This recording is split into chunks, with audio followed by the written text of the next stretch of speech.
አይሽ ለዚህ ነው የተጨነቅሽው። ምንም የሚያስጨንቅ ነገር እንደሌለ ነግሬሽ ነበር። አረ ምንም አያስጨንቅ።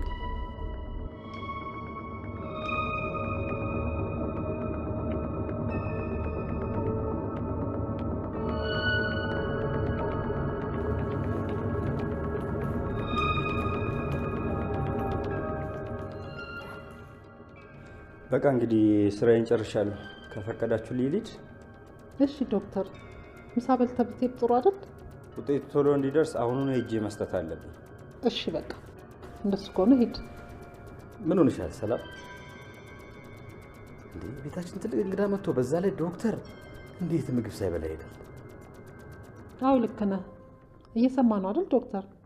አንድ ቀን ቢዘገይ ምን ችግር አለው ታዲያ? የት ይሄዳል ብለሽ ነው? የሚያስቸኩል ነገር የለም። ሁላችንም ደግሞ እዚሁ ነን። ተጫውቶ ቀስ ብሎ ይሄዳል። ግን ምንም ግን ብሎ ነገር የለም። ምን ነካሽ እህቴ? እንደዚህ አይነት ባህሪ ከየት ነው ያመጣሽው? በእውነት ነውር ነው። ምን አይነት ተንኮል እያሰብክ ነው ወንድሜ?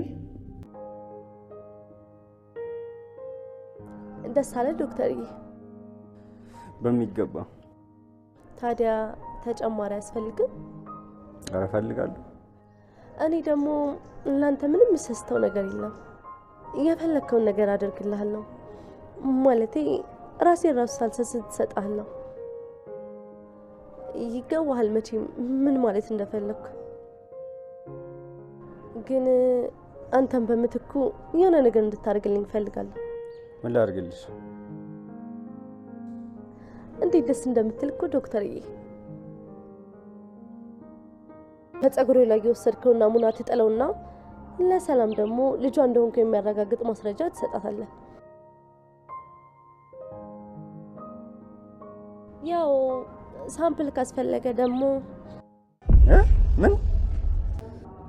አሁንም ይሄ ወሳኝ ጉዳይ ስለሆነ ዋጥ ታረጋታለሽ።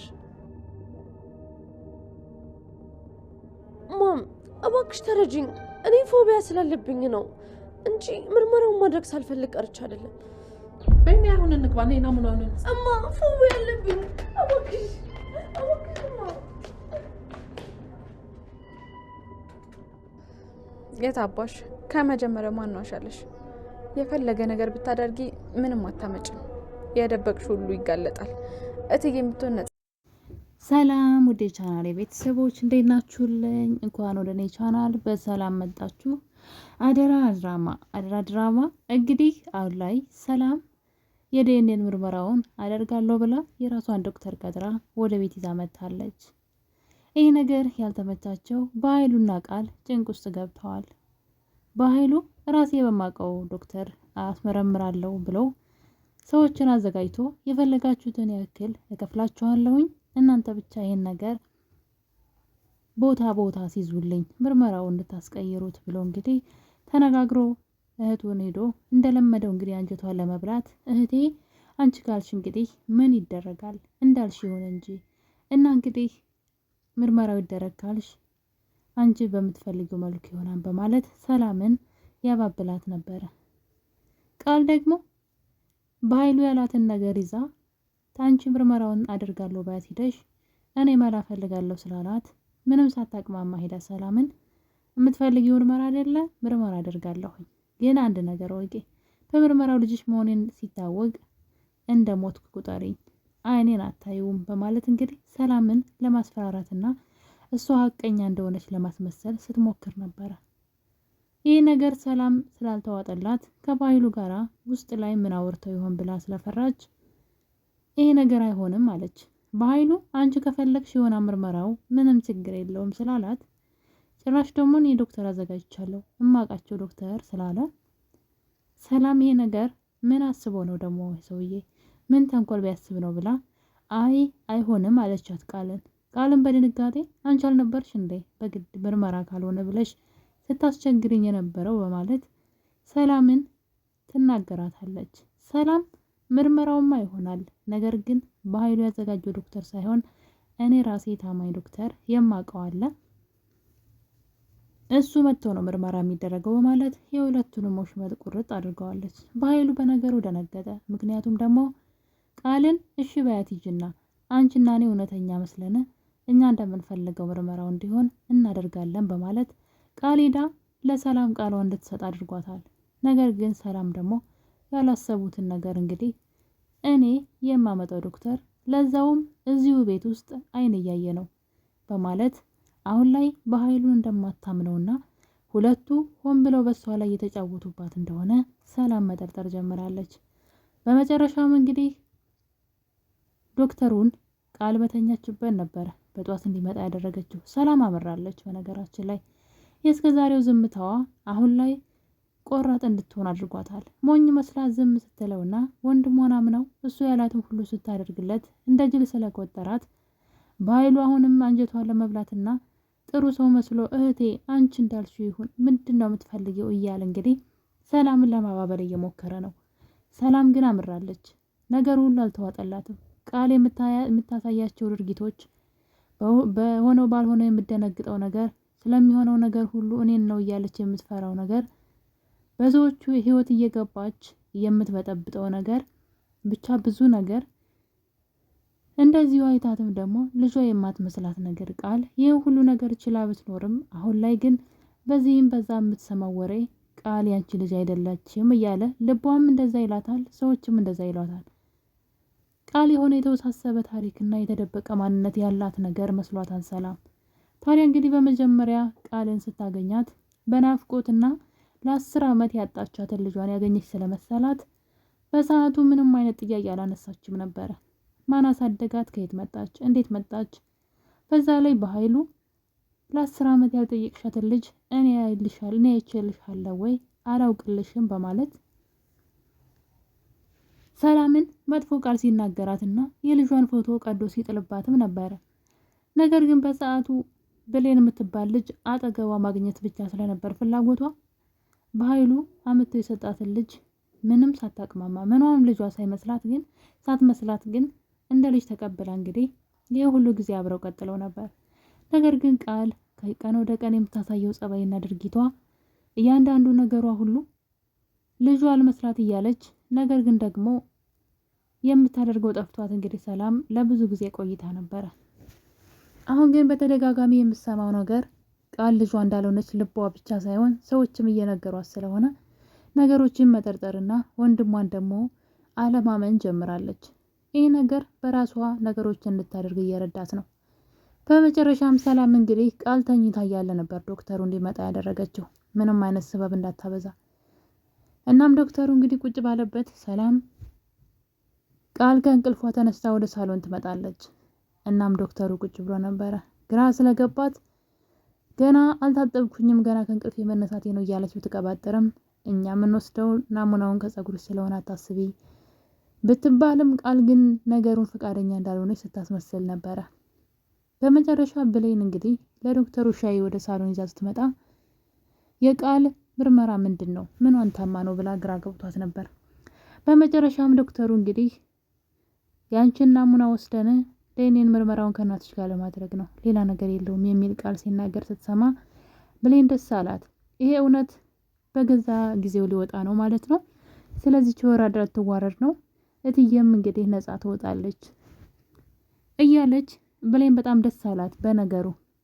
ምክንያቱም ብሌን አሁን ላይ ቃል ልጅሽ አይደለችም ብላ ብትናገር የሚያምናት ሰው እንደሌለ ስለምታውቅ በዚህ መልኩ እውነቱ ሊወጣ ስለሆነ በጣም ደስ ብሏታል። ነገር ግን ቃል እንደምታዩት እምቢ ብላ እንግዲህ ጸጉር ልውሰድ ብሎ ከቅንጭላቷ ቢጠይቃትም እምቢ በማለት በመጨረሻም እንግዲህ ትላንት የበላሁት ምግብ ስላልተስማማኝ ወደ መታጠቢያ ቤት መሄድ እፈልጋለሁ እያለች ማስቸገር ትጀምራለች። ነገሩ ግን እንደዛ አልነበረም። ሰላም እንግዲህ ዱብዳ ነው ያደረገችባቸው። በኃይሉንም ዶክተሩ እንደሚመጣ አልነገረችውም፣ ቃልንም እንደዛው። ስለዚህ በኃይሉ በሌለበት ዶክተሩን ቃል በተኛችበት ነበር የጠራችው እና የቃል ድርጊት በጣም ነው የሰላም ድርጊት በጣም ነው ደስ ያለኝና እስከ ዛሬ ድረስ የቀለሉባትና የተጫወቱባት ይበቃታል። ከዚህ በኋላ እነሱን በፍጹም ማመን የለባትም እና በኃይሉ የሚያሰበው ነገር ስላልሆነለት በሰዓቱ ቤት አልነበረም ከእህቱ ጋር። አሁን ላይ የጎሪጥ መታየት ጀምሯል። በእህቱ አለመታመኑን በጣም እንደከፋው ለእህቱ ሲነግራት እየሰማን ነው። እህትየዋ ግን ምንም አልተዋጠላትም። ወንድሟን ልታምነው አልቻለችም። በተለይ ደግሞ ሳሚ ስለ አባታቸው የተናገረው ነገር ሰላሟን ነስቷታል። በዚህ መጠን ስለ አባታችን የማወቅና ይህንን ነገር ሁሉ የመረዳት ከቻለ ከባህሉ ጋር በጣም ቀረቤታ ያለው ሰውና ስለ ባህሉ ብዙ ነገር የሚያውቅ ሰው ይሆናል ሳሚ ብላ ጠርጥራለች። ምክንያቱም ስለ ቤተሰቦቻቸው የሚያውቅ ሰው ነው። በዛ ላይ ስለ ንብረት አባቷ ስላወረሳት ንብረት ሳሚ ተናግሯል። ወንድሟ አባቷ ንብረቱን ሁሉ ለሷ በማውረሱ ወንድሟ በኃይሉ ደግሞ በእሷ እንደሚቀናባትና የእሷ ልጅ ያልሆነችውን ልጅ ብሎ አምጥቶ ንብረቷን በሙሉ ሊቀማት እንደሆነ የአንቺን ሞኝነትና የዋህነት ተጠቅሞ ሙሉ ለሙሉ ባዶሽን ሊያስቀርሽ ነው፣ ቃል የምትባለውም ያንቺ ልጅ አይደለችም ብሎ ስለነገራት በዚህ መጠን ስለ ቤተሰቦቻችን እንዴት ሊያውቅ ቻለ የሚለው ነገር ሰላምን እንግዲህ ምቾት አልተሰማትም። ለዛም ነው ነገሩን ጠበቅ አድርጋ ያዘችው። እና እንግዲህ ዶክተሩ ቃልን ጸጉሯን እንድትሰጠው ቢጠይቅም ቃል ግን ስበብ ፈጥራ እንግዲህ እንደምታዩት ከቤት ወጥታለች። መታጠቢያ ቤት ብላ ሄዳ በኃይሉ ጋር ደወለች። ቶሎ ካልደረስክ ነገሮች ሁሉ መበላሸታቸው ነው፣ ሰውየው ናሙና ካልወሰድክ ብሎ ያስቸገረኝ ነው ትላለች።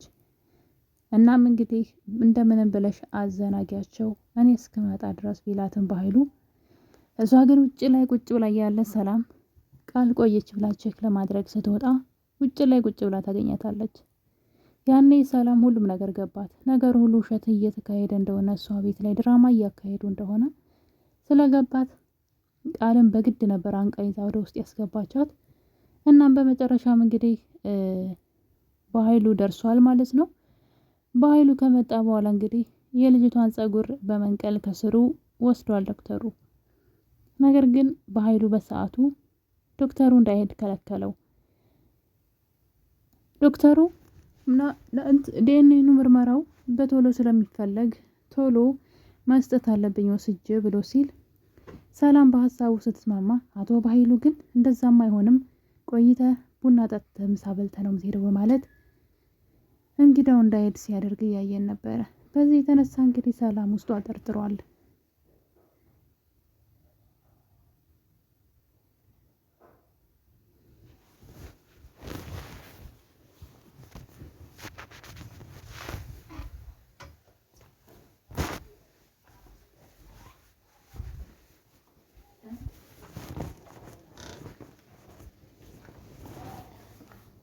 በኃይሉ ምን ቢያስብ ነው ዶክተሩን ደግሞ እንዳይሄድ እያደረገ ያለው በማለት ሰላም ጥርጣሬዋ ጨምሯል። የሆነ ነገር ማስቧን ሰውዬ የሆነ ተንኮል ስላሰበ ነው ዶክተሩ እንዳይሄድ እያደረገ ያለው በማለት ነገር ግን በመሀል አንድ ነገር ተፈጠረ።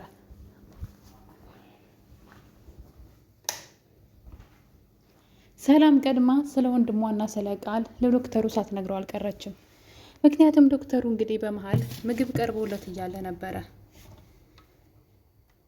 ወደ መታጠቢያ ቤት እጁን ለመታጠብ ሲሄድ ቦርሳውን ትቶት ከተቀመጠበት ተነስቶ እየሄደ እያለ ነገር ግን በድንጋጤ ተመልሶ ቦርሳውን ይዞ ወደ መታጠቢያ ቤት ሲሄድ እያየነው ነው። ያ ማለት በደንብ እንዲጠነቀቅ ሰላም አስጠንቅቀዋለች ዶክተሩን ማለት ነው። እና እንግዲህ አቶ በኃይሉ ዶክተሩን እንደ ቤተሰብ ለመቅረብ እና እኛ እኮ ቤተሰብ ነን፣ ምንም አታስብ፣ እኔ የምፈልገው ነገር ነው እያለ ዶክተሩን ማባበል ጀምሯል።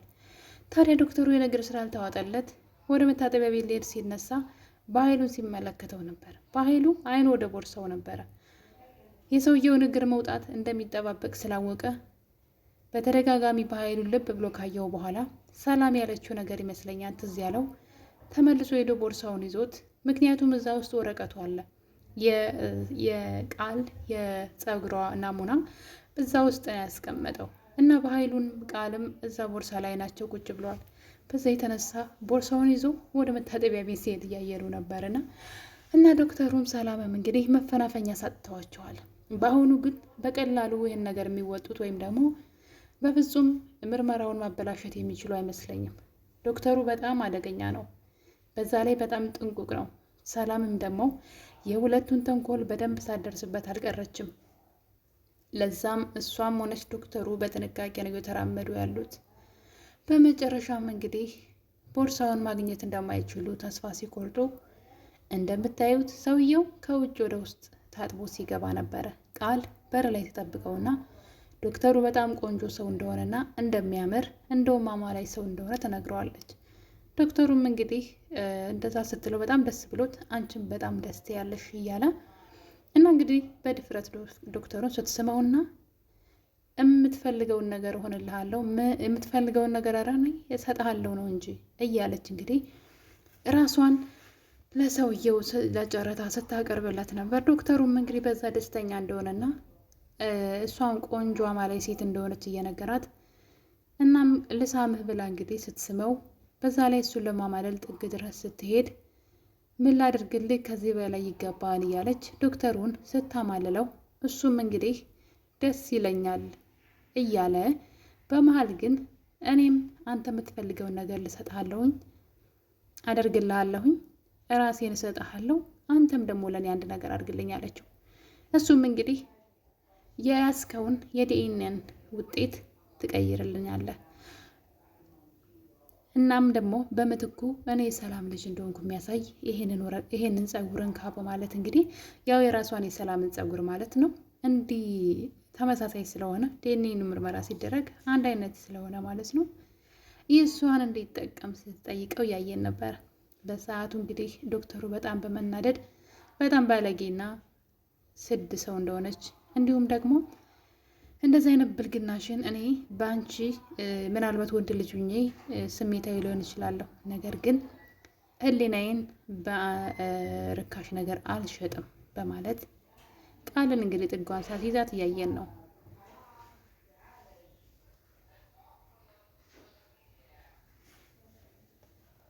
በመጨረሻም እንግዲህ የቃልም ሆነ የአቶ ባይሉ ጥረት እየተሳካላቸው አይደለም። ዶክተሩ በጣም ብልጣ ብልጥ እየተጫወተ ይገኛል። ይህም እንግዲህ የሰላም ነገር ይመስለኛል። ሰላም ነገሮችን ሁሉ በኃይሉ ሆን ብሎ እየተጫወተባት እንደሆነና እስካሁንም ድረስ እየሆነ ያለው ነገር ሁሉ በእሷ ሞኝነት ወይም ደግሞ ወንድሜ ነው ብላ አምናው ሁሉንም ነገር እሺ ስላለችው በኃይሉ ጥሩ ሰው እንዳልሆነ እያወቀች መጥታለች። ለዛም እንግዲህ አሁን ላይ ሁለቱ ምንም ማድረግ እየቻሉ አይደለም። ማንንም ማስቆም ወይም ደግሞ ምርመራው እንዳይደረግም ማስቆምም ሆነ የምርመራውን ውጤት ለማስቀየር ዶክተሩ ትንሽ አደገኛ ቢጤ ነው። በሌላ በኩል ደግሞ ዳግም የአባቱን ገዳይ ለማወቅ የወይዘሮ ገነትን ጎረቤት ማለት ነው ወይዘሮ ደስታን እንግዲህ መንገድ ላይ ጠብቆ ሲለምናትና የአባቴን ገዳይ ማወቅ ፈልጋለሁ እባክሽ ንገሪኝ እያለ ሲለምናት እያየን ነው።